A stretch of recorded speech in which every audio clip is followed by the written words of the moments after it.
어떻게 지내고 계세요? 아무래도 제일 큰 변화가 있으셨던 우리 정사 대표님 많은. 네, 안녕하세요. 짐카 정성화입니다. 짐카는 대부분 처음 들으시는 분들이 되게 많으실 것 같고요. 그래서 이 자리에 나온 게 무엇보다 보람된 자리인 것 같습니다. 저희는 1인 가구 이사 서비스를 이제 바꿔보려고 지금 새로운 서비스를 시작했고요. 1인 가구들이 이사할 때마다 겪는 불편들을 직접 체험하기 위해서 지금은 저희 팀들이 5월 말부터 한 2주간 직접 디자이너도 개발자도 다 이사를 다녔고요. 이사 경험을 쌓아서 2주 동안 그 경험을 모아서 지금은 이제 플랫폼 구축에 들어가 있고요. 그래서 짐 나르는 짐맨들을 채용해서 지금은 이제 짐맨들을 보내고 저희 팀들은 이제 그 경험을 토대로 해서 플랫폼을 만드는 데 집중을 하고 있습니다. 선생님도 그래서 그러신지 이제 얼굴에 약간 육체 노동의 좀 흔적이 보이시는데 네, 이게 이사라는 게 하다 보니까 정말 육체 노동이 거의 최앞단에 있고요. 그리고 또 고객도 만나서 고객에 대한 응대부터 해야 될 게 되게 많더라고요. 그래서 이런 것들을 이제 저희 직면들이 잘할 수 있게 교육시키는 것이 되게 중요한 저희 숙제입니다. 컨트롤입니다. 또 얘기 나왔으니 그 얘기인데요. 그 전에 하시던 그 종이 접기 같은 경우 이게 상당히 웬만한 앱스토어에서 다 피처드가 되고 다 소개가 되고 글로벌 K 스타트업도 이것 때문에 우수상도 하시고 그러지 않으셨습니까? 그때 왜 갑자기 이렇게 그건 어떻게 된 겁니까? 저희 앞곳을 이렇게 들어오시면 저희가 작년 한 해 동안 사실 이 종이 접기를 스마트폰에서 즐길 수 있는 그런 이제 엔진을 개발하고 서비스를 만들었고 이게 되게 참신했고 신선했기 때문에 많은 분들에게 주목을 받았는데 저희가 풀지 못했던 숙제는 이제 이것을 통해서 지속적인 즐거움을 주는 데 있어서 조금 한계가 있어서 그래서 처음에 신선해서 접근했던 유저들이 생각보다 오래 머물지 않고 이탈하는 것들을 경험하면서 상은 받았지만 돈은 못 벌었구나. 그래서 이번에는 저희가 이제 무조건 돈 벌 수 있는 그리고 꼭 필요한 서비스 위주로 이제 새로운 도전을 해보자라고 했고 그 중에 저희가 발굴한 게 실제 이사라는 서비스는 정말 오랫동안 지속되어 왔음에도 변하지 않고 있는 분야고 그 분야를 저희가 조금 더 재밌게 만들어보자. 그래서 게임 같은 재미를 줄 수 있으면 더 좋지 않을까? 근데 현실은 그렇진 않다는 점 경험하고 있습니다. 그 얘기 조금 이따가 들어가 보고 싶네요. 여튼간에 지금 오토가 대세라고 느끼셔가지고 직접 뛰어드신 거네요.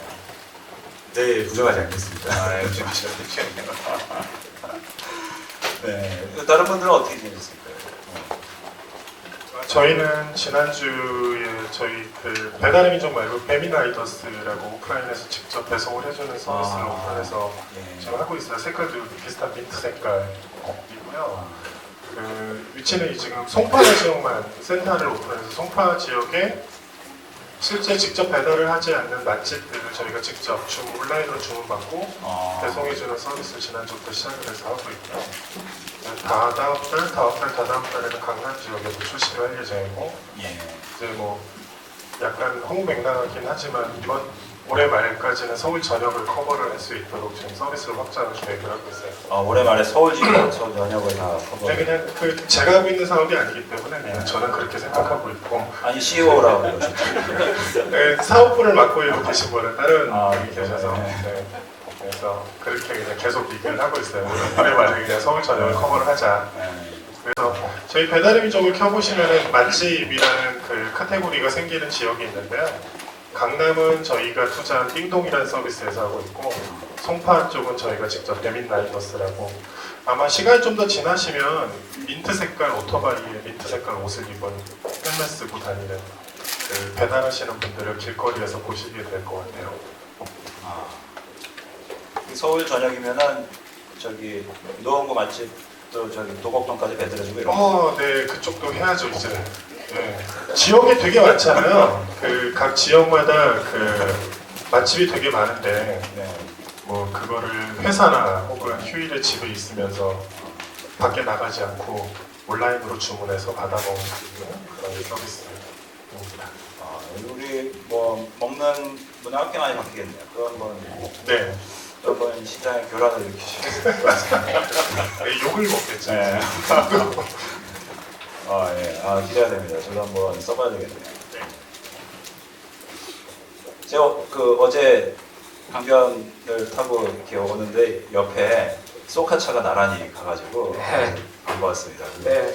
지금 전에 뭐 과원한테 진짜 원래는 이제 제주 지역이 전문이라고 생각했는데 어느 날 눈 떠보니까 주위에 굉장히 많이 보이게 됐어요. 네. 지금 저희가 한 1년 조금 안 되게 제주도에서 이렇게 어떻게 보면 테스트베드처럼 네. 테스트를 했고 그다음에 거기서 사실 두려움이 되게 많았어요. 이게 우리나라에서 될까? 그리고 과연 사람들이 좀 어려운 서비스인데 자기 결제 카드도 다시 정보 넣어야 되고 주민등록번호 그리고 네. 운전번호도 다 넣어야 되는데 네. 과연 이제 이런 장벽을 뚫고 스킬업 할 수 있을까에 대한 고민이 많았는데요. 1년 조금 안 되는 기간 동안에 확신이 서서 서울에 왔는데 생각보다 더 빨리 이렇게 반응이 예. 있어가지고요. 네, 지난 한 2, 3년 동안은 확장하는데 많은 시간을 쏟은 것 같습니다. 성장세가 엄청난 것 같아요. 지금 실제로 양적으로. 네, 그래서 저희는 처음에는 이게 약간 아스피린 같은 페인킬러 서비스라고 생각을 했어요. 그래서 네.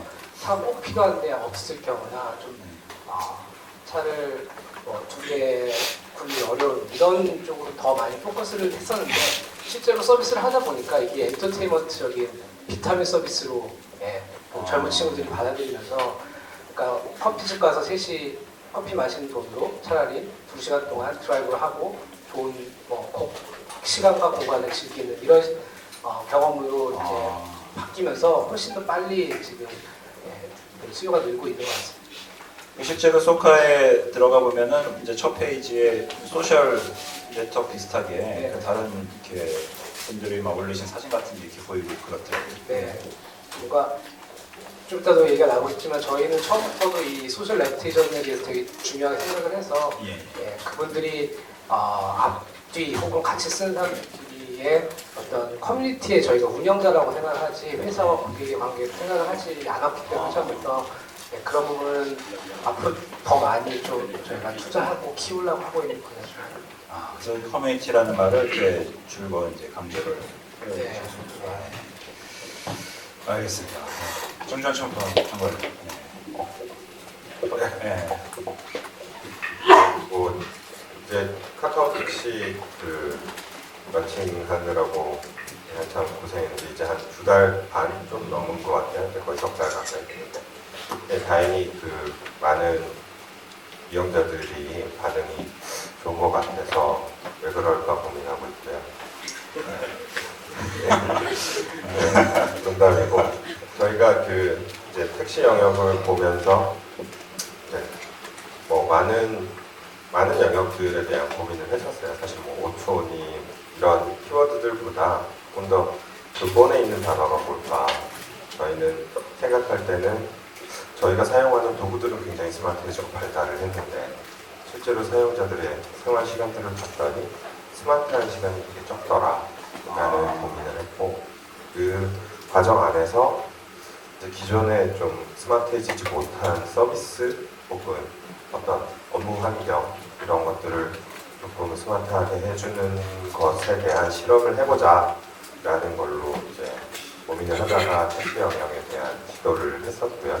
그리고 이제 그렇게 해서 많은 우여곡절 끝에 런칭을 했고 지금은 이제 사용자들이 전국에서 이제 많은 분들이 택시가 부르면 올까 궁금해하시면서 불러주셔가지고 많은 기사님들이 또 행복해하시는 모습을 보면서 저희도 약간 즐겁게 일하고 있습니다. 예. 실제로 기사님들이 하시나요? 저희가 지금 기사분이 거의 10만 명 정도 되는데요. 그분 한 분 한 분한테 여쭤보지는 못해서 제가 대표해서 말씀드리기 좀 힘들지만 저희 앱 안에서 기사용 앱 안에서 이제 기사님 의견을 올리실 수 있는 그런 공간이 있는데 지금까지 한 3만 개 정도의 의견이 있는데 그 중에 한 2만 8천 개가 응원이고 고맙다는 내용이어서 저희는 반응은 좋은 것 같다라고 생각을 하고 있습니다. 예.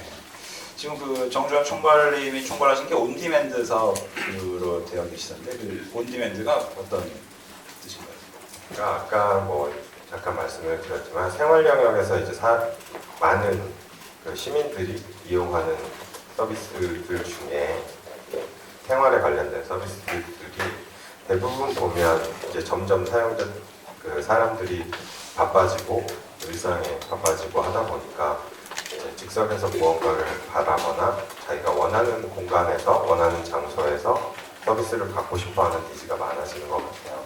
그래서 원래는 기존의 온디맨드라는 거는 뭐 비디오 온디맨드 이런 어떤 베이스였지만 최근에 온디맨드라는 거는 실제로 어떤 오프라인의 서비스 혹은 어떤 오프라인의 제품들을 원하는 위치에 원하는 시간에 받아보는 것들 혹은 그런 서비스들을 누리는 것들이 메인인 것 같다라고 해서 저희 쪽에서는 이제 온디맨드라고 정의를 했고요. 네, 그 영역의 다양한 서비스를 고민하고 있습니다. 카카오 택시 이외에 또 어떤 게 있습니까? 카카오 택시 이외에 뭐곧 나오나요? 사실은 뭐 시장에 많은 추측들이 있는데 네. 저희가 이제 되게 조심스럽습니다. 왜냐하면 기존에 이제 대부분이 기존에 어떻게 보면 영세한 사업자분들이 고생을 하고 계시는 영역인데 저희 입장에서 이게 저희가 뭐 택시 영역을 고민을 하고 이제 카카오 택시 프로젝트를 진행을 할 때도 저희가 굉장히 집중한 거는 이 영역에 현재 존재하는 현재 노력하고 계시고 네. 이제 현재 고생하고 계시는 분들하고 어떻게 같이 호흡할까. 그래서 모토를 저희도 함께 달리는 택시라고 잡았었는데 함께 달리는 택시. 네. 근데 다른 영역들도 마찬가지로 저희가 고민을 하는데 이제 뭐 많은 미디어에 계신 분들이 그렇게 해석을 안 하시고 돈 벌거다 뭐 이렇게 해석을 하셔서 되게 조심스러워요. 그래서 프로젝트는 저희가 몇 가지를 진행을 하고 있고요. 이 온디맨드 영역을 하면서 저희가 대략 사업 영역을 한 28가지 정도를 고민을 했어요. 28가지. 예, 저희가 더 많은 영역들을 리서치를 하고 개별 영역들을 좀 잘게 쪼개면서 실제로 현재 구조가 맞는지 아니면 조금 더 앞선 구조가 있는지 여러 가지들을 고민을 하다가 지금은 한 5개 정도 프로젝트를 하고 있고요. 그 중에 이제 어떤 것들이 먼저 나올지 모르겠습니다. 노력하고 있습니다. 그 28개 중에 3분이 하시던 것도 들어가 있을 수가 없습니다. 없으니까. 예. 다행이네요. 그 노란색 옷 입은 헬멧은 차가 돌아다닌다 했는데 그러게요. 카카오가 들어오지 않을까 대신 네, 긴장하고 있었는데 예, 뭐 정말 이제 바쁘게들 오신 것 같은데요, 최근에.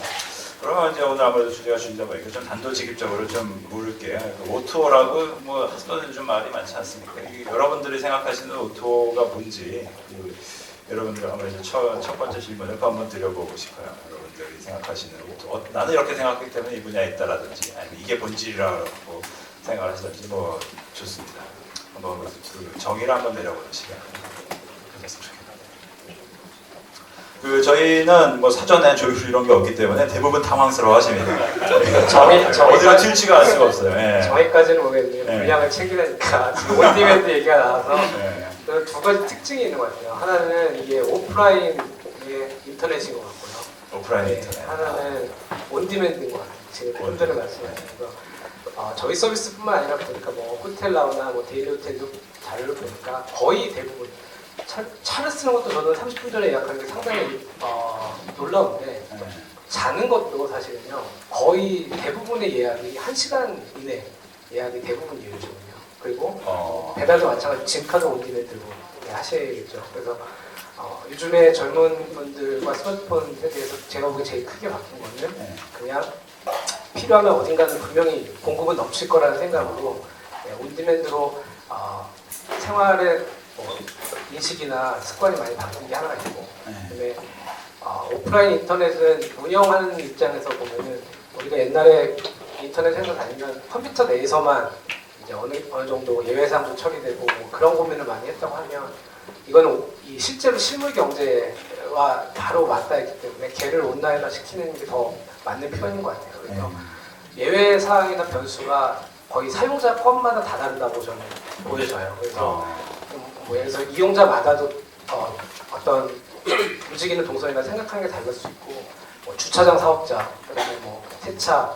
사고 뭐 등등 그 밸류 체인에 있는 분들의 있는 그 원래 하던 비즈니스 방식을 저희 온라인으로 집어넣기가 되게 어렵습니다. 그래서 그 부분을 온라인화 시켜서 잘 쓰는 사람이 하나도 불편 없이 옛날에 하던 라이프스타일보다 더 스마트하게 되는 그런 서비스들을 저는 오토라고 생각합니다. 네. 아까 하신 말씀 중에서 뭐 바로바로 이제 그 반응을 원하기 때문에 그걸로 요즘 많은 소비자들은 검색 결과 검색창에 넣어가지고 하듯이 오프라인에도 그렇게 결과를 빨리 원하는 것 같아요. 네, 그런 것 같습니다. 네. 네. 여러분들 어떻게 보시죠? 저희는 그 오프라인에 이미 있는 것들이 불합리한 요소를 찾아서 온라인으로 해결해 줄 수 있는 그런 기술과 오프라인이 이제 접목이 되는 게 되게 중요하다고 보고 네. 시작을 했고요. 그래서 사실은 저희는 게임을 만드는 회사지만 오프라인에 먼저 경험을 쌓으려고 했던 게 예. 사실은 오토의 핵심은 오프라인의 어쨌든 기반이 되게 중요하다고 봐서 예. 거기에 있는 불합리를 찾고 그러면 우리가 가진 기술과 이 아이디어를 가지고 어떻게 풀 거냐에 네. 대한 접근이었고 아직까지는 사실 저희는 이제 막 답을 찾고 있는 과정이라서 네. 제가 뭐 말씀드려도 나중에 가면 딴소리 할 수 있는 상황이기 때문에 이게 해답을 찾고 달리고 있는 건 아니고 제가 계속해서 답을 과정을 만들고 찾아가고 과정을 만들고 찾아가는 과정이 있다라고 보여지고 예전에 마치 배달의 민족이 이제 막 전단지 모아서 네. 처음 시작할 때 같은 스테이지거든요. 그래서 저희가 바라보는 오토는 이제 기존의 오프라인이라는 이 속성이 사실은 변화가 쉽지 않은데 그거를 만들어낼 수 있는 기술을 거기에다 집어넣어서 이제 새롭게 만들어서 이게 결국은 온 디맨드를 풀어준다면 성공할 수 있는 비즈니스가 되지 않을까 생각하고 저 시작했습니다. 기존 오프라인의 여러 방식이 가지고 있는 불합리를 기술의 힘으로 합리적으로 바꿔서 소비자한테 좋은 것을 보여주겠다. 이렇게 이런 말씀이신 것 같습니다. 네. 정의가 아주 깔끔하게 되고 있는 것 같은데요. 네. 그 기존의 뭐 불합리, 뭐 이런 불편함 이런 것들에 대해서는 뭐 어떻게 보면 이제 배달의 민족도 그렇게 시작이 되신 거 아니에요? 네, 맞습니다. 저희도 그렇게 시작을 했고요. 오토의 정의는 사실 잘 모르겠어요. 저희 오토라는 단어가 저희 시작한 다음에 나온 단어인데 야. 뭐 사업을 막 하다 보니까 배달의 민족은 오토 기업이래 막 밖에서 그러고 배달의 민족은 핀테크 기업이래 막 그러고 요새는 배달의 민족은 푸드테크 기업이래 막 그러는데 그냥 저희는 그냥 배달의 민족을 할 뿐이거든요. 사실 저희가 오토인지 푸드테크인지 핀테크인지 사실 잘 모르겠고요. 저희가 처음에 시작했던 것은 그냥 저희는 그 온라인의 가상객체가 아니라 실제로 존재하는 사람들이잖아요, 현실에서. 네. 그리고 저희가 하고 있는 행동들은 전부 다 오프라인에서 일어나고 있고, 그리고 대부분의 산업들이 현재는 아직은 다 오프라인 중심으로 일어나고 있는데, 결국은 저희가 항상 손에 쥐고 다니는 스마트폰으로 인해서 거기서 발생되는 지금 진카, 정 대표님께서 말씀하셨던 좀 불편했던 것들을 항상 커넥팅되는 그 디바이스를 통해서 해결할 수 있지 않을까라는 그 것에서 출발을 했어요. 그래서 저희는 내가 있는 위치에서 일단 손쉽게 배달 음식점을 검색을 하고 주문을 하고 음식을 받아 먹을 수 있도록 하자라고 시작을 했고 지금은 그것들이 좀 더 포괄적인 솔루션화 되고 있고요. 그래서 저희의 서비스 비전도 정보통신을 활용해서 배달 산업을 발전시키자. 그러니까 정보통신은 저희가 흔히 얘기하는 IT고 배달 산업은 기존의 오프라인. 사실 그래서 온라인도 오프라인이라고 할 수도 있을 것 같은데 그렇게 시작을 해서 지금은 좀 더 아까 말씀드렸던 것처럼 저희가 좀 더 많은 일을 할 수 있는 능력이 생겨서 기존에 그 단순히 트랜잭션만 온라인을 통해서 전달을 해주는 것이 아니라 그 프로세스, 그러니까 트랜잭션, 그러니까 주문 트랜잭션을 저희가 처리를 하고 음식이 생산이 되고 음식을 라이더가 배송을 해주고 그 원하는 시간에 갖다 주는 그 전반적인 프로세스에 모두 개입을 해서 거기에 대한 불편함과 퀄리티를 좀 더 많이 향상시키려고 하고 있습니다. 그 모든 그 프로세스에 개입을 한다. 이게 흥미롭네요. 그러니까 네. 사업 기회가 점점 무궁무진해질 수가 네, 사업기회 쪽을 보고서 들어간 거라고 할 수도 있는데 사실 저희는 그냥 내가 원하는 시간에 원하는 장소에서 원하는 음식을 시켜 먹는 프로세스를 좀 더 편리하고 퀄리티 높게 만들 수 있지 않을까라는 쪽으로 계속 고민을 하다 보니까 처음에는 쉽게 주문하는 쪽으로 네. 계속 지금까지도 그걸로 사업을 하고 있고요. 근데 실제로 사람들이 경험하는 것은 아, 왜 음식을 주문했는데 이렇게 안 오지? 음식을 주문했는데 왜 캔슬이 되지? 그리고 실제로 갖고 왔더니 다 불어터진 짜장면이라든지 굉장히 식어버린 치킨을 굉장히 불친절한 아저씨가 네. 던져놓고 가는 경험을 하게 되면 저희한테 사실 주문을 하지만 전반적인 경험을 안 좋아지잖아요. 그래서 할 수 있는 것들이 무엇이 있을까 계속 고민하다가 일단 음식을 만드는 건 저희의 업이 아니니까 음식은 사장님들이 좀 더 잘 만들 수 있도록 도와드리고 저희는 마지막에 그 배송이 좀 개입을 해서 그쪽을 좀 개선을 혁신을 좀 시켜보자 라고 해서 배민라이더 서비스를 지금 시작을 하고 있습니다. 아, 실제로 그 배달의 민족이 뭐 오토라는 얘기가 유행하기 전부터 이제 등장을 했었죠. 그래서 네. 뭐 배달의 민족이 그냥 사업을 하다 보니까 여러 가지 이제 유행어가 들러붙는다. 네. 마치 그 교과서만 보고 공부를 했더니 뭐 그런 비슷한 표현이신 것 같은데 뭐 여하튼간에 그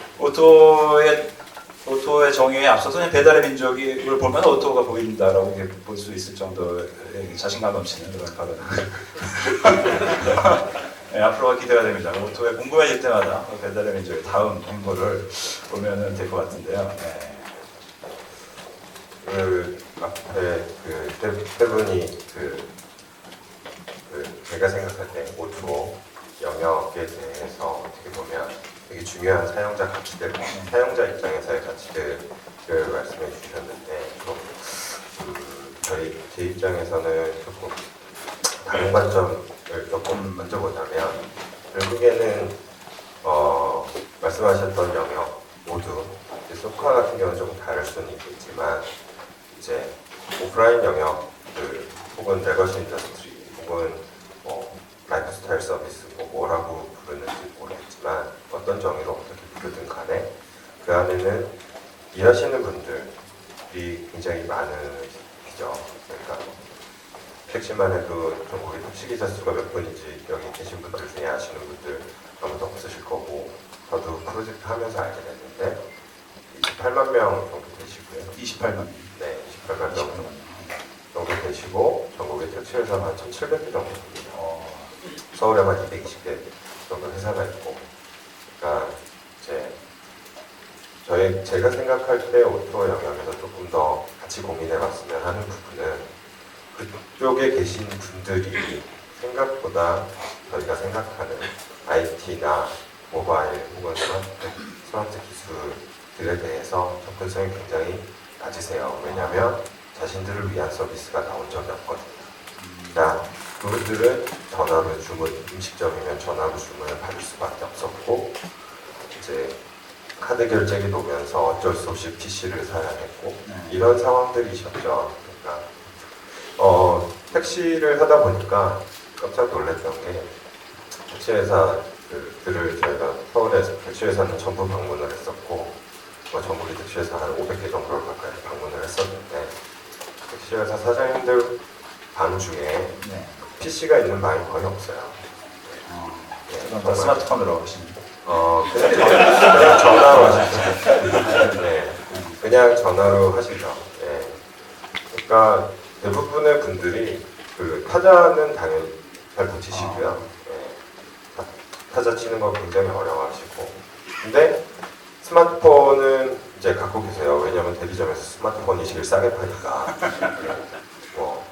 그리고 자꾸 애들이 이제 기분 낸다고 생일 선물 뭐 이런 걸로 스마트폰 사다 주는데 굉장히 힘들어서 이거 어떻게 충전하는 거야, 부터. 근데 이제 그런 것들을 조금 더 효과적으로 사용하게 해드리고 그분들이 어떻게 보면 영위하고 계시는 일상 혹은 잡을 조금 더 스마트하게만 해드려도 그분들도 행복하고 그분들의 행복함이 사용자들의 행복함으로 자연스럽게 전달될 수 있다라는 거를 이제 카카오 택시를 하면서 좀 많이 느꼈어요. 경험. 이제 카카오 택시가 좀 더 친절하다 이러는 사용자들의 평가가 있는데 그 이유가 많은 미디어에서 평가 시스템이 있어서다. 네. 막 이런 얘기가 있는데 저희가 생각할 때는 물론 그 역할도 있는 것 같은데 택시 기사님들이 모바일에서 사용자들한테 자기 얼굴을 보여주면서 자기 실명이 나오면서 그다음에 이제 그러면서 일을 하시는 걸 처음 경험해 보신 거고요. 그러니까 이제 사용자들한테 조금 더 친절해질 수 있다. 항상 그 이쪽 프로바이더 사이드에서는 익명으로 일하셨던 거죠. 예를 들어 배달해 오시는 치킨집 사장님 얼굴을 기억하는 사용자들이 몇 명이나 되겠어요. 근데 그분들도 사람이시고 그분들한테 조금 더 행복할 수 있게 환경을 만들어 드리면 그러니까 연결이 되면서 일어나는 어떤 커뮤니티 효과나 이런 것들이 같이 발생을 하는 것 같아요. 그래서 O2O에서 한번 같이 고민을 해봤으면 하는 부분은 저희가 생각하는 컨슈머 사이드가 아니라 서비스나 재화를 공급해주는 분들의 고충을 어떻게 풀어줄 것인가. 그들은 심지어는 어떤 게 고충인지조차 모르세요. 왜냐하면 더 나은 게 뭔지 모르시니까. 그래서 그 부분에 대한 도전을 계속 해야 되지 않을까 하는 생각을 합니다. 그 네 분이 해오신 말씀이 이제 비슷한 것 같아요. 저는 이제 가장 그 우리한테 그 가까운 이제 일상 속에 어떻게 보면 이제 혁신의 기회가 숨어 있고 그 혁신을 그 IT 뭐 정보통신의 힘을 빌어서 하다 보면은 당연히 이제 결국은 이제 뭐 소비자가 좋은 게 뭐 좋은 거지 않습니까? 이제 소비자한테 득이 될 것이다. 뭐 이런 말씀이셨고 이제 마지막에 정재원 총괄님은 소비자뿐만 아니라 수용하는 사람들 입장뿐만 아니라 제공자한테도 좋은 것이 돌아갈 수 있을 때 이제 오토다 이제 이렇게 정의를 해주시는 것 같은데요. 마지막에 그 하신 말씀을 듣다 보니까 최근에 생각이 나는데 이제 O2O가 그 결국은 그 기존 이제 오프라인의 불합리를 개선하는 거 맞습니다만 두 가지 그런 어프로치가 있는 것 같아요. 하나는 우버식으로 이제 기존의 질서를 이제 대체하겠다 이제 이런 정도 이제 폐기와 이제 강한 충격으로 이제 사회에 들어오는 경우가 있고 또 카카오 택시처럼 약간 어떻게 보면 이제 저자세로 기존의 질서와 한번 같이 가보겠다. 좀 이제 영합을 하겠다. 죄송합니다. 이런 그 어프로치가 있는 것 같아요. 이제 실제로 뭐 그런 얘기들 이제 보고서 많이들 하고 있는데 어떤 게 정답이다. 사실 말을 뭐 우리가 여기서 얘기할 수 있는 것은 아닙니다만 어떻게 생각하십니까, 여러분? 실제 지금카 같은 경우도 우버식은 아닌 것 같아요. 제가 보기에는. 네, 저희는 뭐 시작이다 보니까 정해진 건 없고요. 네, 지금 시장을 학습하면서 저희가 세운 가설은 이제 그 송관님께서 말씀하신 것처럼 기존 사업자와 협업 모델로 만들었어요. 그래서 협업 모델을. 그 용달 기사분들과 이제 젊은 청년들이 같이 해서 2, 3원을 좀 바꿔보자라는 접근이었는데 저희가 실제로 한 이사를 한 3,000시간 다니다 보니까 쉽지 않아요. 왜냐하면 그 용달 하시는 분들의 마인드 자체가 사실은 그 지금까지 서비스에 대한 것들을 교육 같은 걸 받아본 적이 없으셔서 실제로 저희가 용달차를 배치해서 진면이 나가면 이렇게 막 문신하신 분이 와서 저희 진면도 집 나르고 있는데 시간 뭐 한 15분 지나면 추가금 달라고 그러는 상황이 벌어지더라고요. 그래서 사실 이대로 가다가는 우리가 만들려고 하는 이사의 이 경험 자체가 조금 나빠질 것 같아서 사실은 지금은 당분간은 저희가 그러면 약간 그 쿠팡이 하고 있는 로켓 배송처럼 저희만의 퀄리티를 좀 만드는 작업을 우선해야겠다. 그래서 저희가 지금은 일단 직영으로 차량 그리고 진면도 직원으로 일단 가는 형태로 먼저 시장을 조금 가보는 게 맞지 않나라는 약간은 이제 처음 전략과는 좀 달라졌고요. 근데 결국 저희가 모든 걸 직영으로 하면 저희는 그냥 이사심 센터가 되는 모델이기 때문에 사실은 저희가 지금 하려고 하는 모델은 결국은 이사에 저희가 주고자 하는 퀄리티, 이 경험들을 최선을 만들어내고 거기에 맞출 수 있는 이제 기존에 계신 분들을 저희가 영입을 해서 저희랑 같이 협업을 하는 모델로 가자가 사실 지금의 약간은 우회 전략이고요. 그래서 결국은 뭐 우버가 이슈가 되고 있는 건 최근에 판례도 어떻게 보면 우버에서 일하는 사람이 직원이다라고 하듯이 저희도 이제 그런 것들에 대한 부분은 시작할 때부터 많이 고민을 했고 그래서 기존 사업자와 같이 갈 수 있는 방안을 계속 찾고 있는 중이고요. 그게 저희가 제공할 서비스의 경험을 해치지 않는 선에서 그 접점을 찾고자 계속 노력하고 있는 중입니다. 그 기존 사업자가 도저히 안 바뀌는 경우도 있지 않습니까? 사실 뭐 그러다 보면 이제 혁신이 계속 이제 지체가 돼서 그게 안 이루어질 수도 있을 것 같은 생각들. 현재 우버 스타일로 많이 이제 외국에서 하는 이유가 가장 쉽게 바뀌는 법은 이제 바꿔버리는 거다라는 어떻게 보면 그런 철학이 있는 것 같은데 그렇지 않나요? 그렇게 힘드신? 그 사실 생존의 문제이기 때문에 그러니까 저희의 역할은 하나의 마중물이 되는 거라고 보거든요. 그러니까 이사시장은 결국 5년 뒤 이사시장이 지금처럼 이렇게 전화로 해서 견적받고 하는 형태로 갈 거냐, 아니면 저희가 바라보는 거는 저희의 이사 경험을 녹여내서 견적이나 이런 것들 사람이 개입하지 않고 효율적으로 견적을 만들어내는 1인 가구에 1인 가구에 있어서는 그걸 만들어내서 효율을 맞추고 이제 거기에서 많은 비용들을 세이브하면서 저희는 이제 저렴한 가격으로 이제 플랫폼을 키워갈 건데. 저희의 이제 그런 그 오더가 많아진다면 결국 협업을 할 수밖에 없고 그분들이 저희랑 협업하는 데 있어서 최소한의 기준은 추가 요금을 요구하지 않고 고객들에게 이제 친절하고 사실 저희가 그 진면을 따로 만든 이유는 기존 용달 기사는 지금 이제 1톤 용달 기준으로 한 8만 명 정도가 되거든요. 그분들이 사실은 끝없는 경쟁을 하세요. 그래서 되게 불합리한 조건에서도 이사뿐만 아니라 화물 배송을 해야 되는데 그런 것들을 조금 저희가 조금은 더 많은 기회들 합리적인 가격으로 제공하자라는 게 큰 목표이기 때문에 그거에 대한 그 큰 목표를 계속 찾고 가다 보면 결국 저희 쪽에 파트너가 될 수 있는 분들은 늘어날 수 있다고 보고 있습니다. 그러니까 실제로 이제 시장 자체도 그런 어떻게 보면 위기의식을 느끼고 계시네요. 공급자 쪽에도. 그렇군요. 그 좋은 어떻게 보면 이제 신호라고 볼 수가 있는데 두 분은 어떻게? 저희도 저희 궁금한 게 있는데 혹시 여기 기자분들 계세요? 기자분들은 어디나 계십니까? 제가 그 말실수를 해서 당황스러운 경험이 못 가졌어요. 예, 밖에 나서 말 조심해야 되겠구나.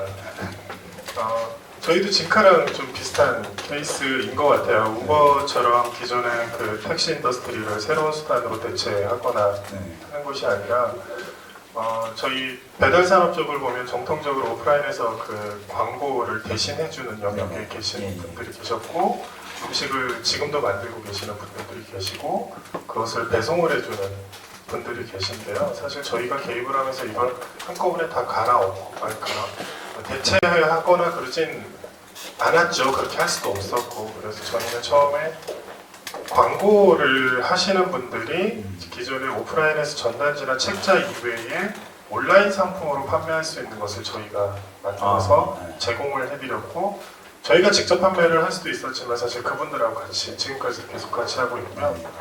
그리고 음식은 여전히 그분들이 만드시던 분들이 만들어서 제공을 하시는데 저희는 좀 더 잘 만들 수 있도록 아까 카카오 택시도 피드백에 대한 얘기가 나왔는데 사실 저희 서비스가 제공해서 가장 큰 변화를 일으켰던 것 중에 하나가 사용자들의 피드백이었거든요. 기존에 오프라인에 있던 그 짜장면집이나 치킨집들은 자신들이 제공하는 서비스를 사용자들한테 피드백받기 되게 어려웠어요. 사실 적극적인 사용자들, 사장님한테 전화해서 사장님 치킨이 식었는데요? 라고 얘기해주지 않으면 사실 알 수가 없었는데 저희 그 사용자들이 경험을 저희한테 저희 서비스에다 남겨주시고 이제는 사장님들이 거기에 적극 개입을 해서 대응을 하세요. 예를 들어서 배송이 너무 늦었다, 뭐 식었다, 뭐가 안 좋았다라고 하면 거기 개입을 해서 댓글도 남겨놓으시고 실제로 그걸 통해서 퀄리티 자체도 조금씩 좋아지고 있어요. 그렇게 되는 것들이 있고 그리고 딜리버리 쪽 하는 부분들은 여전히 그 문제는 있죠. 굉장히 많이 친절해지긴 했는데 여전히 불친절하다, 뭐 늦다 그런 것들이 있는데 사실 그 산업이 옛날부터 오프라인에서 행해지던 산업 자체가 대부분 그런 것들이 많다 보니까 이것들을 저희가 할 수 있는 것들로 조금씩 그 개선을 하면 퀄리티가 높아질 수 있는 부분들이 있거든요. 그래서 저희는 우버처럼 완전히 확 대체로 하기보다는 기존의 산업들과 이렇게 같이 협업해서 조금씩 퀄리티를 높이는 쪽으로 그렇게 진행을 하고 있습니다. 예, 역시 이제 윈윈 모델을 근데 그럼에도 불구하고 직접 하셔야 되는 부분들도 있죠. 그렇죠. 그쵸. 쿠팡이 로켓 배송을 할 수밖에 없었던 이유랑 저희가 배민라이더스를 하게 된 이유가 비슷할 것 같아요. 사실 기존에 오프라인에서 사업을 하시던 분들하고 협업하는 부분도 있거든요. 네네네. 그럼에도 한계는 분명히 존재가 됐던 것 같아요. 있었던 것 같고 그래서 가장 빨리 혁신하는 건 사실 저희 스스로 하는 게 가장 빨리 혁신시키는 거라서 그게 사실 그 시장에서 잘 될지 안 될지는 사용자들이 선택을 하는 몫이긴 한데 일단 처음에 스타트를 해보고 있습니다. 송파구에서. 아까 말씀하신 것 중에 어떻게 보면 그 요즘에 흔히 말하는 이 오토, 모기지를 포함해서 이제 가장 중요한 키워드가 하나가 등장을 했는데 사실 그 판매자나 이제 공급자 입장에서 오토를 하게 되는 근본적인 계기 중에 하나가 고객을 알고 싶다라는 가장 큰 아주 강렬한 그 고객을 알아야지 잠재 고객을 발굴을 하고 그걸 이제 단골 고객으로 바꿀 수 있다라는 그 강한 유인 때문에 이제 오토로 다른 모든 불편함이라든지 기존에 해왔던 것을 뒤바꿔 가면서 하신다고 보고 있는데 그 배달의 민족도 이제 그런 쪽을 강화하는 뭐 구체적으로 어떤 것들을 제공합니까 사장님들한테?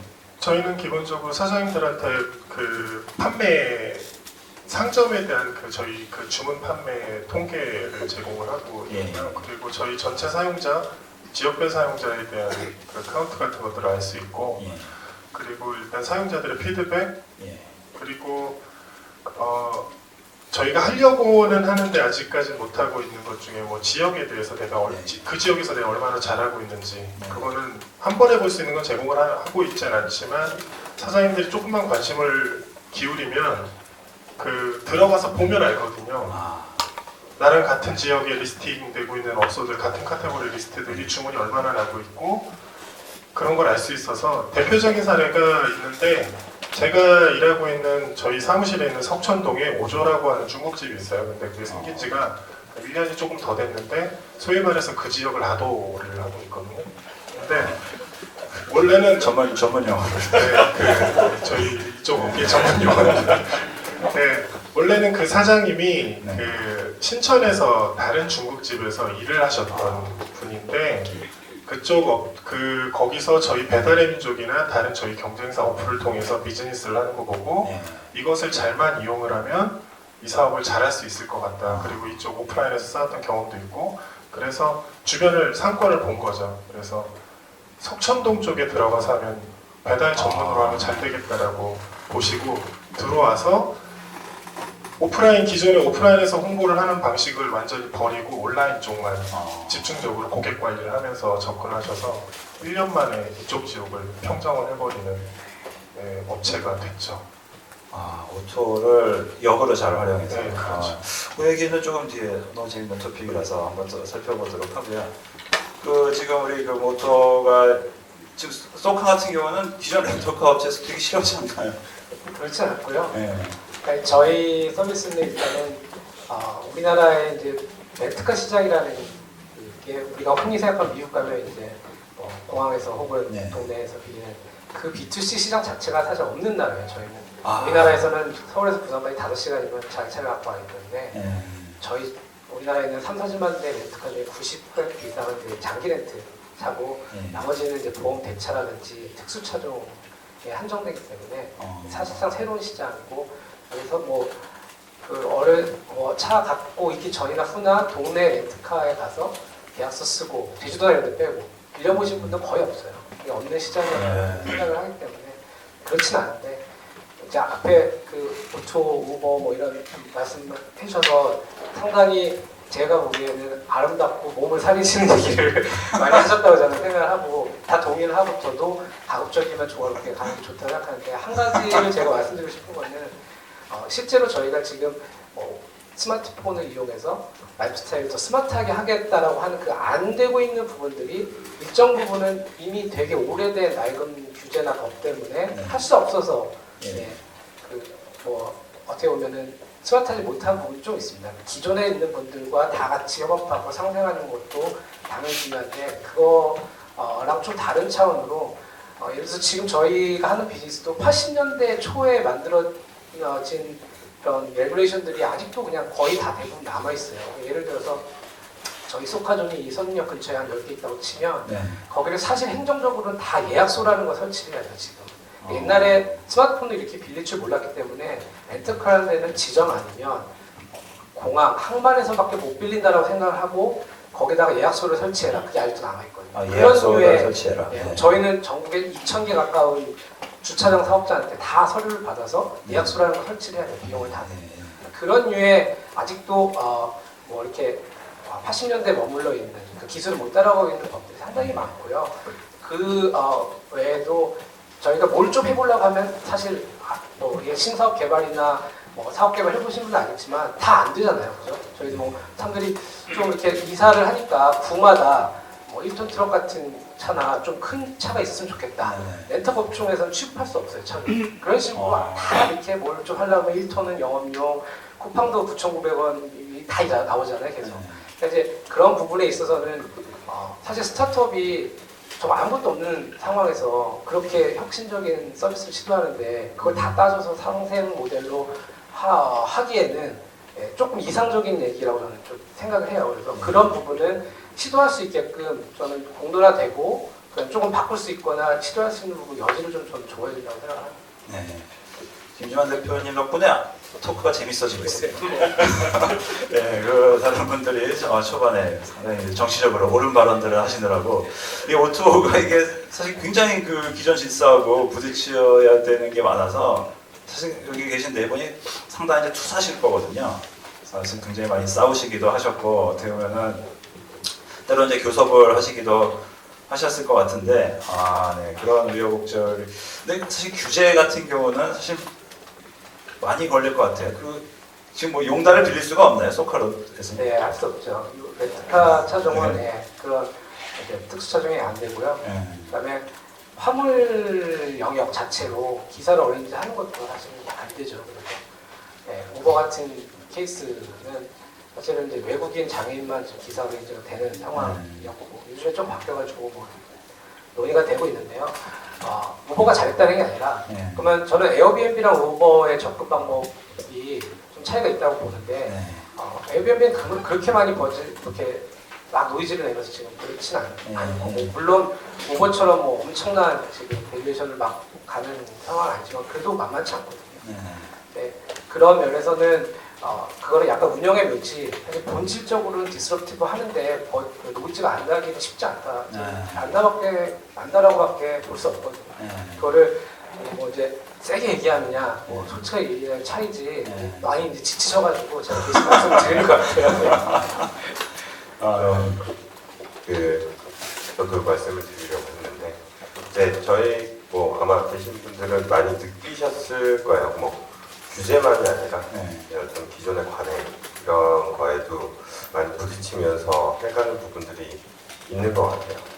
예를 들면 근데 이제 규제만 보더라도 뭐 에어비앤비도 얘기하시면 에어비앤비 우리나라에서 불법이잖아요. 우리나라에서 불법이거든요. 주거용 집을 재임대해서 그거를 통해서 영리를 추구한다. 이건 불법이에요. 세금 신고가 안 되고요. 실제로 이제 대부분 에어비앤비 국내 사업자들이 그래서 뭐 달러로 입금을 받는데 이거 세금 처리를 못해서 고생을 되게 많이 해요. 근데 이제 이거를 단속할 수 있냐 없냐에 이제 실효성의 문제가 있어서 실제로는 그냥 놔두고 있는 상황이고요. 그러니까 뭐 차량 같은 경우도 우리나라는 이제 뭐 들다심들 다니면서 뭐 유심히 보셨으면 아시겠지만 노란색 번호판과 하얀색 번호판이 있는데 무언가 사용자한테 돈을 받을 수 있는 건 무조건 노란색 번호판이어야 되는 거죠. 영업용 차량이어야 되는 거죠. 그게 아닌 경우가 유일하게 이제 그 렌트카인데 렌트카 같은 경우는 누군가 운전해주고 있는 게 아니라서 되는 거죠.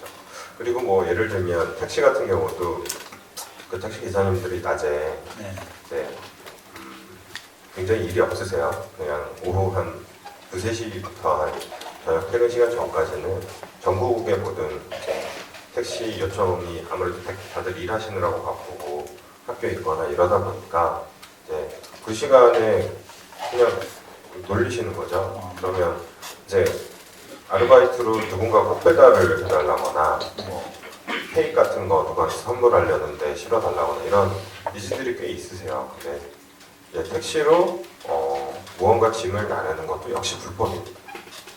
불법이고 아, 예, 꽃도 안 돼. 안 됩니다. 택시로 나를 수 있는 거는 긴급한 서류, 법상으로 규제상으로 보면 긴급한 서류가 무엇을 정의하는지 정확하게 모르겠지만 긴급한 서류. 그다음에 현액과 같은 의료용, 뭐 특수한 상황, 뭐 이러한 것들로 규제가 되어 있어요. 근데 이제 그 규제들이 사실은 기존에 기차나 그 고속버스 같은 경우에도 마찬가지로 있다가 최근에 이제 고속버스나 KTX 이런 데서도 화물을 운송할 수 있게 규제가 혁신이 돼 있죠. 근데 이제 아직 택시 영역은 안 풀려 있는데 아직 그 말씀하셨던 대로 이제 못 따라오고 있는 것들이 네. 있는 것 같고요. 그 다음에 그쪽에 그 영역에 현재 계신 분들이 이제 쭉 살아오거나 일해온 방식 안에서만의 규제 타파를 고민하셔가지고 예. 이제 실제로 사용자들의 요구사항이 변하면서 규제가 좀 더 이렇게 바뀌면 부가가치가 이렇게 창출될 수 있을 것 같은데 라는 부분들을 못 보는 것들을 찾아다니면서 설득하는 게 또 이제 뭐 많은 시도하는 사람들이 네. 해야 될 일이라고 생각을 합니다. 예. 그 기존에 지금까지 살아오셨던 일이 그렇게 사셨기 때문에 수십 년을 어떻게 보면 그런 그 작은 비즈니스지만 그렇게 영위를 해오셨기 때문에 더 눈앞에 놓여 있는 큰 부가가치를 못 보게 돼서 그거를 못 보는 것까지는 좋은데 갑자기 이제 뭐 지축이 흔들리면서 세상이 바뀌어가지고 그게 갑자기 이제 성들채 사라질지도 모르는 게 지금 또 요즘 많은 그렇게 이제 자영업이라든지 그런 작은 비즈니스라는 생각이 들고 그리고 여기 계신 네 분의 역할이 상당히 커 보입니다. 지금 뭐 잠깐 그 진카 그럼 노란 번호판이 어떻게 되는 거지? 네, 저희도 시작할 때부터 이제 막혔던 벽들 중에 하나가 이제 예. 대표님께서 말씀하신 노란 번호판이에요. 노란 번호판. 예, 저희 직원들은 지금 이제 예전에 꿈꾸던 차랑 지금 꿈꾸던 차는 바뀌었어요. 예전에는 막 스포츠카를 보면 지금은 노란 번호판 탑차를 보면 와 갖고 싶다 막 이럴 정도로. 근데 이게 이제 규제가 이 트럭 가격이랑 이 네. 번호판을 취득하는 가격이 거의 비슷하거든요. 그러니까 저희 스타트업이 차를 한 대 사는 것도 큰 일인데 네. 사실 차에 붙일 번호판에 차 가격을 주고 또 투자를 해야 되니까 사실은 거기에서 한계가 있는 부분이고 근데 사실은 저희가 뭐 아직 시작하는 단계에서 규제 때문에 못한다라고 하기보다는 지금은 저희는 지금 한국 사회에 있는 규제 안에서 할 수 있는 방법들을 찾고 있고 그래서 네. 아까 그 제가 말씀드렸던 부분에 약간 첨언을 하면 그러니까 기존 사업자를 그러니까 아웃시키고 우리가 들어가는 방법과 네. 아니면 이제 끌어안고 가는 방법이 있다고 하셨는데 저희의 시장 경험상 분명히 아웃돼야 될 사업자도 있고요. 네. 분명히 끌어안고 갈 수 있는 사업자도 있어서 저희는 이제 그 예를 들면 정말 서비스 마인드 없고 네.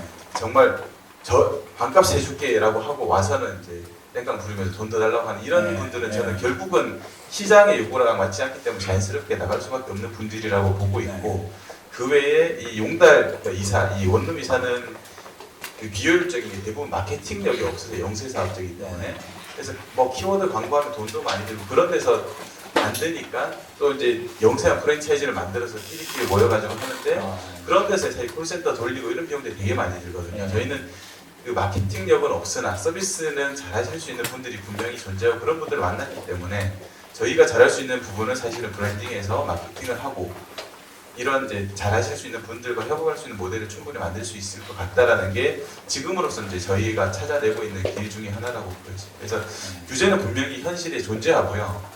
그거를 뚫기 힘들거든요. 스타트업은 특히 뭐 저희 같이 아주 이제 막 시작하는 단계에서는. 근데 그렇다면 결국 이 규제 안에서 움직일 수 있는 룸을 만들고 거기에서 자리를 잡는 게 중요하다고 봐요. 그래서 자리를 잡게 되면 그 다음에 이 규제 안에서 갈지 아니면 향후에 규제가 열렸을 때 저희 그 시장을 빠르게 진입할 수 있을지 그러니까 그 두 가지를 보면서 계속 트라이를 하는 게 조금 중요할 것 같습니다. 자리를 잡는 게 이제 중요하다는 말씀하셨는데 지금 이런 이쪽 분야 노토도 이제 카테고리가 생기면은 그게 자리를 굉장히 빨리 잡더라고요. 배달의 민족도 어떻게 보면 경쟁사들이 있었기 때문에 물량 봉쇄를 함께 본의 아니게 휩쓸려서 하시다 보니까 모두가 이제 배달을 하는 그런 상황이 됐던 것 같고 진카와 소카 같은 경우는 근데 진카는 왜 카가 왜 붙습니까? 그래서 소카에 어떻게 네, 저희가 사실은 그 브랜드를 진카, 진맨, 그 진박스 세 개를 가지고 있는데요. 근데 이사할 때 어쨌든 뭐 필수적으로 필요한 건 차량이기 때문에 일단은 짐을 싣고 가는 차량을 이제 기본으로 가지고 있고 왜냐하면 그러니까 고객의 접점이 거기서 출발이 되거든요. 네. 사실 기존에 어떤 개념을 가지고 우리가 브랜딩을 하면 네. 짐박스라는 게 저희가 이제 이사할 때 불편함들, 그러니까 예전에는 대학생들이 뭐 폐지 이렇게 버려진 박스 구해서 했지만 지금은 이제 폐지 수거하시는 분들이 싹싹 가져가시니까 그런 게 잘 없어요. 그래서 우체국 가면 문 닫아서 박스 쓰기도 힘든 상황이라서 그걸 풀기 위해서 만든 게 짐박스고 짐박스는 이제 이사용 박스 7개랑 뭐 박스 테이프 이런 것들 한 번에 이제 종합 선물 세트로 만들어서 판매하고 있는 상품이고 짐매는 이제 이사할 때 도와주는 청년들 짐카인데 두 개의 개념은 사실은 저희가 마케팅하기가 사실 쉽지 않고 이 짐카라는 부분은 이사할 때 차 필요하니까 용달을 부르니까 이 용달의 새로운 이름 이렇게 접근해 주시면 그거 괜찮네요. 소카에서 못 빌려면 짐카. 그렇죠.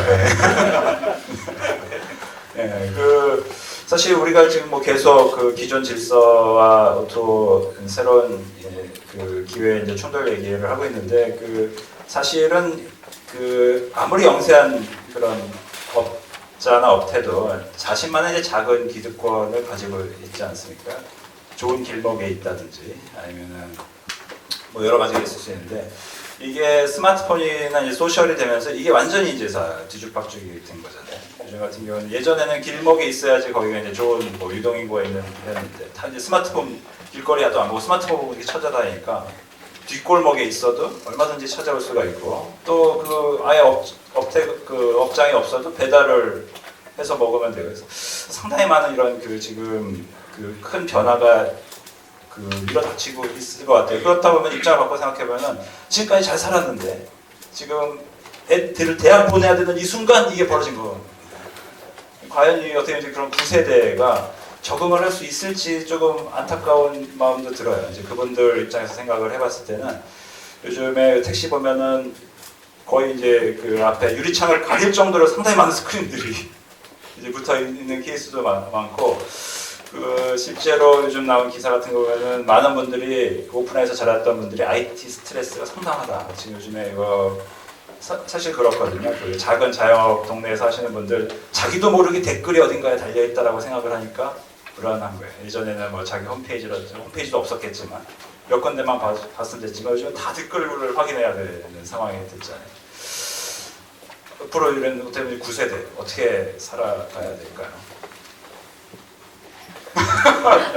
주제가 갑자기 무슨 대답을 네. 요청하시는 건 아니죠. 뭐 답이 뭐 사실 있을 수 없습니다만 그냥 열심히 스마트폰을 배워야 됩니까? 어떻게 됩니까? 그런 것 같아요. 근데 이제 말씀하셨던 것 중에 뭐 피로도가 있으실 수는 있는데 그 피로도가 즐거움이 되시면 네. 될 것 같아요. 예를 들면 뭐 아까 교과서만 보고 공부해서 뭐 이런 농담하셨는데 공부를 한다라는 건 필요한 거지만 그것을 통해서 무언가 나아진다라는 건 즐거움이실 텐데 그 즐거움을 느끼시게 만들면 피로도가 좀 덜하지 않을까 뭐 이런 생각을 합니다. 댓글도 이제 즐겁게 보다 보면 매일 들어가서 확인하게 되겠죠. 댓글을 보는 게 일상에 어떤 다른 변화를 가져올 수 있다면 지금 카카오 택시도 이제 댓글을 볼 수 있게 기사님이 되어 있나요? 일단은 댓글이라는 게 없기 때문에 별점이나 별점. 이런 거를 지금 보여드리고 있고요. 예. 이제 오히려 요청을 기사님들이 하세요. 원래는 처음에는 공개를 안 했었거든요. 왜냐하면 좀 일정 수준 쌓여야 되고 기사님들 입장에서 자기가 별점을 받는다라는 경험을 평생 동안 한 번도 해보신 적이 없으신 거예요. 왜냐하면 이제 개인 택시 기사님들 같은 경우도 어디서 인사평가를 받아보신 적이 없고 법인 그 회사에 소속된 택시 기사님들도 뭐 받아보신 적이 없죠. 그냥 뭐 산학금만 잘 내면 되고 뭐 이런 거 있는데 저희도 그래서 되게 민감하실 것 같아서 오픈을 안 했었는데 기사님들이 먼저 요청을 하세요. 그러니까 그게 어떤 뉘앙스냐면 자기가 뭘 잘못했는지 좀 피드백을 받고 싶은 것도 있고요. 그다음에 잘했으면 칭찬을 받고 싶은 것도 되게 크세요. 그렇죠. 예. 그러니까 자기가 좀 전에 되게 어떤 분이 고생을 하셨는데 뭐 예를 들면 예를 들면 그 택시비가 없는 분은 뭐 발에다 드렸다던가 그냥 내려드렸다던가 이런 게 있으면 칭찬을 받고 싶어 하시는 것도 되게 많은데 기존에는 그런 채널이 전혀 없죠. 그리고 항상 승객들한테 듣는 얘기는 택시기사님 무서워요. 택시기사님 무섭게 생겼어요. 뭐 이런 거밖에 없어요. 근데 실제로는 저희가 깜짝 놀란 게 택시기사님들 인터뷰를 하면 택시기사님들이 손님을 더 무서워하세요. 정말. 반전인데요. 예, 왜 그러냐면 택시기사님들이 어떤 경험들을 얘기하시냐면 이제 심야의 새벽 시간에는 길에 사람이 잘 없잖아요. 어둡고 신호대기 하고 있는데 뒤에서 문이 벌컥 열리면서 누군가 탄다 라는 경험이 정말로 그래서 진짜로 약간 뭐 심장 관련된 약을 드시는 분들도 되게 많고요. 예. 그리고 대부분의 기사님들이 승객한테 맞은 경험이 있으세요. 정말로. 왜냐면 취객분들이 많으시잖아요. 그 다음에 혹은 성추행으로 고소당한 경험들이 많으세요. 예, 성추행이 보면 뭐 그분들 중에 실제로 실수하신 분들도 있겠지만 잘못하신 분들도 있겠지만 그러니까 70대 할아버지신데 이제 뭐 어느 아가씨가 이제 젊은 여성분이 이제 술에 좀 취하셔가지고 타서 주소 얘기한 데로까지 갔는데 안 일어나는 거죠. 그러면 이제 기사님이 자연스럽게 그 파출소나 이런 데를 모셨으면 되는데 집에 데려다 주고 싶은 거예요. 그래서 흔들어서 깨운 거죠. 근데 흔들어서 깨웠더니 그냥 그거를 바로 이렇게 하는 경우들이 있고 실제로 의도적으로 좀 그러시는 분들도 있어요. 그래서 이제 양쪽 사이드 승객이 의도적으로 승객이 의도적으로 기자를 괴롭히려고 그러시는 분들도 있고요. 그래서 양쪽 사이드에 다 고충이 있는데 그런 것들이 한 번도 자기들은 어딘가의 얘기를 들어본 적도 없고 누군가를 들어주지도 않았다. 그리고 오히려 이렇게 피드백을 받고 싶다. 그 다음에 자기도 승객들한테 피드백을 주고 싶다. 예, 뭐 오는 동안 뭐 대화를 해서 즐거웠다고도 얘기 남기고 싶고. 그래서 생각보다 그런 부분들이 되게 많구나. 그냥 우리가 막연하게 그렇잖아요. 되게 무슨 이제 안심 택시 서비스 무슨 서비스 해서 맨날 쪽만 보는데 기사님들도 되게 두려움이 되게 많으신데 그거는 아무도 사실 케어해주지 않았던 거죠. 이런 부분들을 해결하는 거가 뭐 말씀하셨던 대로 피로도를 좀 이제 그렇게 되니까 피로도가 있어도 더 하시려고 하는 것도 있는 거예요. 상당히 의외인데 그런 이제 소셜에 대한 욕구가 지금 이제 이런 오토 서비스를 또 키울 수 있는 그런 계기가 될 수도 있네요. 사실 우리가 어디 카페에서 글을 하나 올려도 누가 추천한 방 꾹 눌러주면 기분 좋아가지고 다음날 가서 한번 확인 한 번 더 해보고 이러지 않습니까? 똑같은 이 심리가 우리 오프라인에서도 이제 충분히 작용할 수 있을 것 같은데요.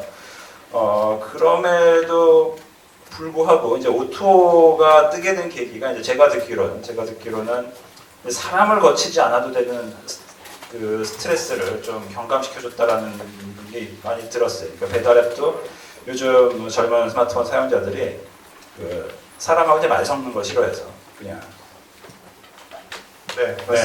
그냥 이거 누르고 싶은 거죠. 전화하고 이러면은 어떤 사람이 받을지 모르고 그래서 사람을 이렇게 막 제거하는 식으로 이제 오토가 이제 많이 간다고 생각했는데 거꾸로 좀 이제 사람의 그런 소통을 강화해주는 그런 또 많이 늘어나네요. 양면적인 것 같은데 결국은 이제 맞닿아 있는 것 같기도 하고.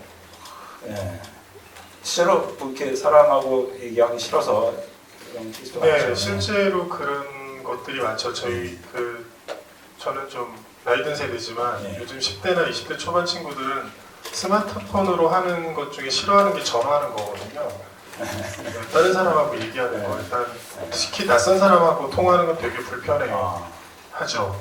그래서 사실 음식을 주문하거나 어디에다 전화를 해서 내가 요구하는 것을 전달하는 일 자체가 익숙치 않고 되게 불편한 작은 스트레스가 있는 그렇죠. 스트레스인 거죠.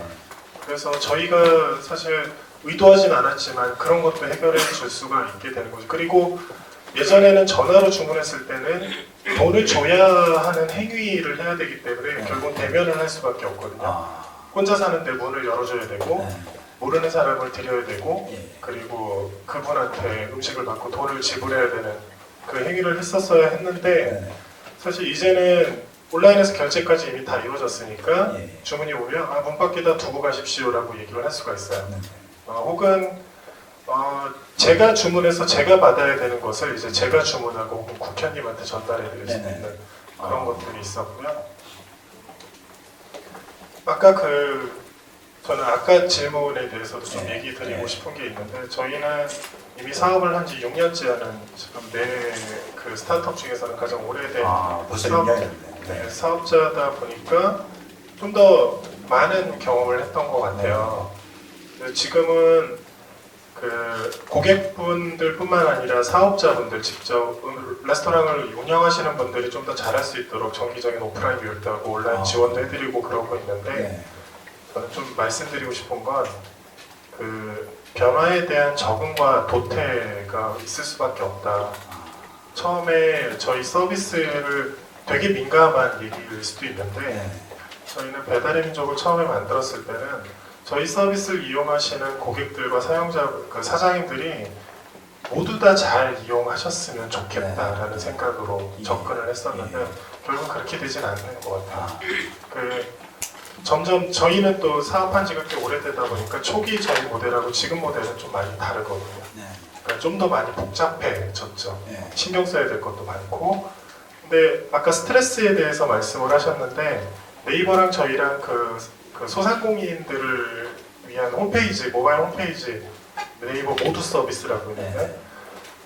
그렇다면 제가 만약에 지역에서 그 오프라인 상점을 운영하고 있는 사업자라면 배달의 민족도 신경 써야 되고 인터넷 검색에 대한 신경 써야 되고 홈페이지도 관리해야 되고 굉장히 다양한 부분들을 잘 관리를 해야 되는 스트레스가 있거든요. 근데 그거를 모두 다 잘하실 수는 없을 것 같더라고요. 이제 지나서 보니까 결국은 회사에서도 잘 적응하시고 일 잘하시는 분이 있고 그렇지 못하신 분들이 있는 것처럼 근데 그 회사가 하는 일이 점점 고도화되면 거기에 대한 갭은 점점 커지게 되고 그래서 결국은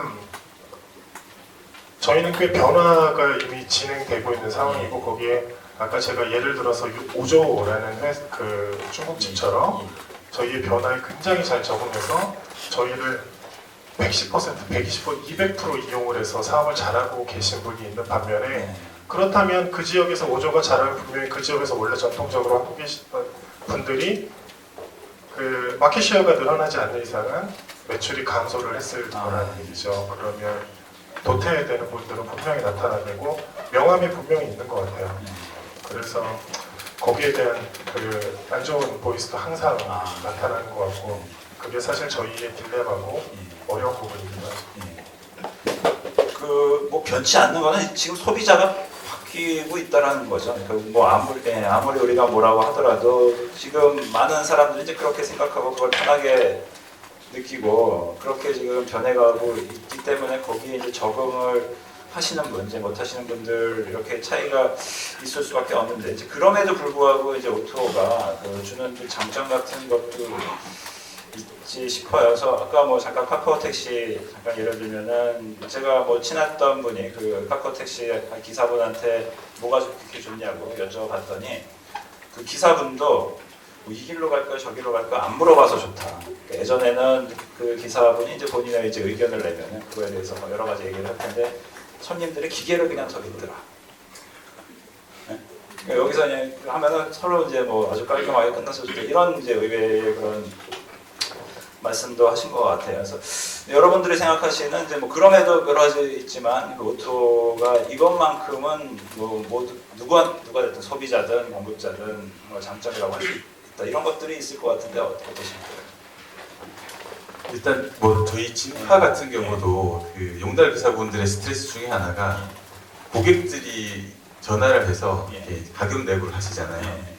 근데 이 기사분 입장에서는 전화하는 고객마다 이제 가격 내고를 하시는 거죠. 그러니까 약간 용팔이가 된 것 같은 느낌을 받는다라는 그 컴플레인이 용달 기사들 중에서 되게 많아요. 그래서 가격 다 알아보고 비교해서 이제 전화를 계속하니까 이제 그런 거에 대한 스트레스도 있는데 결국 이제 그 연세가 많으신 분들은 그럼 이 경쟁에서 어떻게 살아남느냐에 대한 질문에 대해서 제 생각은 사실은 그러니까 본질에 집중하시면 된다고 해요. 왜냐하면 사실은 스타트업들에게 항상 하시는 분들의 얘기가 제품이 결국 마케팅이다라고 하시거든요. 근데 오프라인에서 하시던 서비스면 서비스, 음식이면 음식이 결국은 마케팅이고 오토라는 플랫폼은 사실 그 좋은 제품을 발굴해서 많은 사람들에게 제공하는 역할을 하기 때문에 물론 이 중개에 있어서 돈을 받고 뭐 이렇게 순위를 높여주고 이러면 안 되겠지만, 네. 그래서 저는 그 플랫폼으로 갈 때 가장 중요한 거는 이게 이제 공정하게 배분될 수 있는, 그러니까 저희 같은 경우는 사실은 이 용달차가 하루에 할 수 있는 이사 숫자가 딱 정해져 있거든요. 예.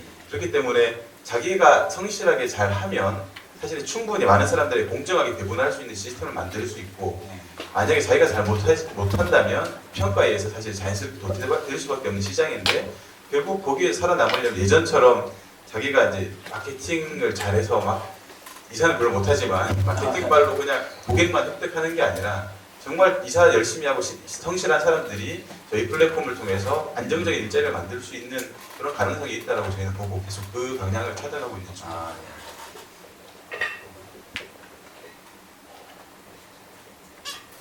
예. 다른 분들은 뭐 네. 어려운 질문이었죠. 네. 네. 저희도 그 짐카랑 비슷한 것 같아요. 저희 그 플랫폼이 제공하는 여러 가지 그 변화 중에 하나가 그 혹시 배달임족을 다들 갖고 계신지 모르겠는데 나중에 집에 가서 배달임족을 한번 실행을 시켜보시고 거기 밑에 우리 동네라는 메뉴가 있는데요. 거기에 뭐가 있냐면 우리 동네 각 카테고리별로 음식점 순위가 저희 로직에 의해서 계산돼서 나오는 것들이 있는데 거기 보면은 프랜차이즈가 아닌 업소들이 꽤 많아요. 아, 그게 뭐냐면 사용자들이 경험이 계속 공유되면서 그 프랜차이즈가 아닌 업소가 그 지역에서 굉장히 인기를 얻는. 네. 근데 사실 예전엔 그게 쉽지가 않았거든요. 아, 좋은 현상이네요. 저희 같은 서비스가 없을 때 오로지 프랜차이즈 사용자들이 프랜차이즈를 시키는 이유는 퀄리티 때문이에요. 그러니까 프랜차이즈는 가격은 좀 비싸지만 그래도 어느 정도 수준 이상의 음식을 제공받을 수 있어 라는 기대감 때문에 그걸 시키게 되는데 저희 서비스를 이용을 하다 보니까 사용자 평이 이쪽 보니까 여기 괜찮은 것 같은데 여기 한번 시켜볼까? 라고 시켜봤더니 실제로 가격도 저렴한데 음식도 괜찮고 심지어 배달해 주시는 사장님도 굉장히 친절한 거죠. 그래서 그 다음에 거기다 또 시키고 그래서 결국 그 집에서는 배달 맛집이 되는 그런 집들이 굉장히 많거든요. 사실 이게 저희 같은 플랫폼, 온라인 플랫폼 서비스가 없을 때는 불가능했을 것 같아요. 근데 이런 걸로 생기는 것이 하나의 장점이 아닐까 라고 생각합니다. 그렇죠. 지금 한국 사회 프랜차이즈가 좀 기형적으로 사실 많다고 얘기를 하지 않습니까? 그 얘기가 아까 말씀하셨듯이 이제 예측 가능성을 그 프랜차이즈의 브랜드에 녹여서 그만큼의 비용을 사실 더 지불하고 있는 건데 지금 말씀하신 것처럼 배달의 민족 같은 오토 서비스가 평판에 의해서 그 기능을 대신해 줄 수 있으면은 분명히 사회에 이제 좋은 역할을 하고 있다라고 사실 누구나 느낄 수 있을 것 같나요? 네. 소카만의 장점이 결국은 요토의 장점이시지 네, 앞에서 않습니까? 뭐다 해주신 것 같고요. 저는 뭐 아무튼 좀 이용하는 소비자를 봤으면 좋겠어요. 무슨 서비스, 소카를 네. 포함해서 택시, 집카, 뭐 배달민족, 우버, 뭐 에어비앤비 다 마찬가지인데요. 과연 누가 열광을 하느냐, 소비자들이 왜 좋아하느냐, 네, 거기서 왜 저는 좋아하느냐. 오토의 가치가 있다라는 그냥 증명인 것 같고요. 네. 그러니까 소비자들이 열광하는 부분은 어떻게 보면 시장의 요구고, 그다음에 그거를 더 크게 더 나이스하게 만족시키는 게 이제 잘하는 사업자가 이제 해야 될 일이라고 보면은 지금 저는 조금 스마트폰 이전 세대와 이후 세대의 공급자랑 소비자 사이드에 있는 이런 일들이 조금 더 매니지가 잘 되는 상황이 오토 때문에 가능한 부분이 있는 것 같아요. 공급자한테도 스마트해질 기회가 생긴 거고 쓰는 분들도 옛날이랑 다른 방식으로 쓸 수 있는 또 밸류가 생긴 거기 때문에 그런 부분에서 오프라인을 스마트폰을 이용해서 온라인화 시킨다는 부분이 제일 큰 장점인 것 같습니다. 예. 그 말씀하신 거 듣다 보니까 이제 또 하나 생각이 나는 게 있는데요. 이제 소비자도 결국은 갈릴 수가 있을 것 같아요. 그 스마트폰을 쓰시는 분과 못 쓰시는 분. 이제 오토 이제 중국이 완전히 그쪽에 어차피 중국이 와일드 웨스트 아닙니까? 뭐 별의별 거 다 일어나고 있는 것 같은데 거기서 뭐 이제 요즘에 마사지도 다 이제 오토로 해서 다 오토로 이제 마사지를 부르신다고 해요. 근데 이제 택시 같은 것도 거기서 하도 이제 오토로 많이 하니까 나이 드신 분들이 택시 잡기가 힘들어집니다. 젊은 분들 다 이제 택시를 이걸로 다 불러서 오다 보니까 나이 드신 분들한테 택시가 이게 이제 약간 뭐 사회 문제가 돼가지고 뭐 TV에 한번 나온 적이 중국 TV에 나온 적이 있는 걸 봤는데 마찬가지 아닐까요? 그러니까 우리도 그 스마트폰을 쓸 줄 알면은 좋은 혜택을 아주 꼼꼼하게 챙겨서 할 수 있지만 스마트폰을 못 쓰시는 분들은 갑자기 이제 소외가 돼서 이런 것들은 어떻게 우리가 개방을 해야 될까요? 이제 물론 공부를 하면 됩니다. 이제 이것은 뭐알 수가 있습니다만 그런 분들한테도 뭔가 이런 거 제공할 수 있는 아니면 그 기회가 돌아갈 수 있는 것들 배려를 해야 되는 건지 아니면은 어쩔 수 없이 품함을 가지고 택시를 못 찾게 내버려야 되는 건지 이것도 한번 좀 생각해 볼 만한 것 같은데 어떨까요? 이런 부분. 그리고 뭐 중국 얘기하셨는데 그래서 그게 이슈가 돼서 중국에 막 재밌는 스타트업들도 나오고 있어요. 아 또 거기서 또 나옵니까? 아. 그래서 그냥 노인분들은 네. 전화를 해라. 아. 그러면 택시 필요하면 택시를 자기들이 디디다처나 카이디다처로 불러주고 그다음에 뭐 마사지가 필요하다 그러면 그러니까 그냥 대행해주는 컨시어지가 나오는 거죠. 요새 뭐 오토 영역, 온디맨드 영역 뭐 여러 가지 유사 키워드로 하는 것 중에 이제 미국에서는 뭐 컨시어지 이코노미라고 부르고 그다음에 비서 같은 역할을 한다고도 하고 중국 친구들을 만나면 공통적으로 얘기하는 단어가 있어요. 레이지나이제이션이라고. 그러니까 사람들을 점점 게으르게 만든다 앉아서. 근데 그 게으르게 만드는 것 중에 극강이 이제 말하면 다 해준다인데 이제 그런 말씀하셨던 이제 그냥 대면 앱이나 이런 버티컬 서비스들을 그냥 접근성이 굉장히 약하고 정보 취득이 약하신 분들한테 그런 것들을 다 대행해주는 또 사업 기회들이 나오는 것 같고 어떻게 보면 역시 한국에서도 똑같이 그런 부분들이 존재하지 않을까. 왜냐하면 그러니까 빈틈을 메워주는 게 새로운 시도, 스타트업이나 새로운 시도를 하는 어떤 그 명분이자 기회잖아요. 그런 것도 있는 것 같아요. 그럼 저한테 전화를 하면은 제가 이제 네 분한테 전화를 해주고 전 수수료를 수수료는 뭐 수수료를 사용자한테 받을 수도 있고 공급자한테 받을 수도 있고. 네, 또 사업 기회 하나 또 배우고 갑니다. 저희 또 짐카처럼 오토로 생각해 보겠습니다.